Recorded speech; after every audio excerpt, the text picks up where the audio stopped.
আজকে ছিল মিলাদের আয়োজন। আসসালামু আলাইকুম।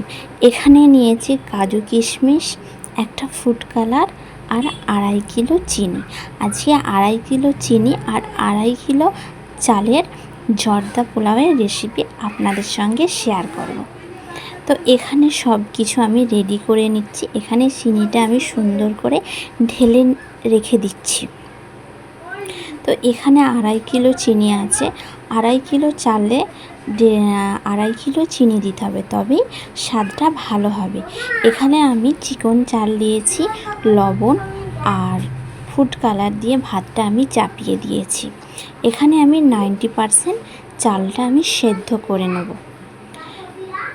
90% সেদ্ধ করলে আমি যখন জর্দাটা বানাবো তখন 10% সেদ্ধ হয়ে যাবে।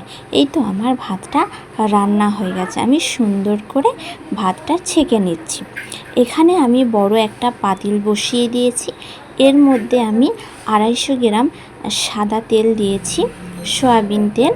তারপর খাড়া মশলা দিয়েছি, তেজপাতা, লং, এলাচ আর দারুচিনি। তারপর এখানে আমি চিনিটা দিয়ে দিচ্ছি। আর এখানে আমি নিচ্ছি বড় কাপের 2 কাপ পানি।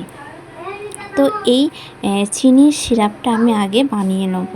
এখানে চিনিটা আমি গলতে দেবো। তারপর ফুটে গেলে আমি ভাতগুলো সুন্দর করে দিয়ে দিব। এই তো আমার সিরাপটা রেডি। এখানে আমি ভাত দিয়ে দিলাম। এর ওপরে আমি কাজু কিশমিশটা ছড়িয়ে দিলাম। তারপর এগুলোকে আমি সুন্দর করে নাড়াচাড়া করে আমি দমে রেখে দেবো। তো এই তো আমি সুন্দর করে নাড়াচাড়া করে নিলাম। দেখতেই পাচ্ছেন আমার জর্দাটা খুবই লোভনীয় লাগছে। তারপর এর উপর থেকে আমি ঘি দিয়ে দিলাম। দিয়ে আমি কিছুক্ষণের জন্য দমে রেখে আমি নামিয়ে নিলাম। এই তো আমার জর্দা পোলাও রেডি। ভালো থাকবেন। আমার জন্য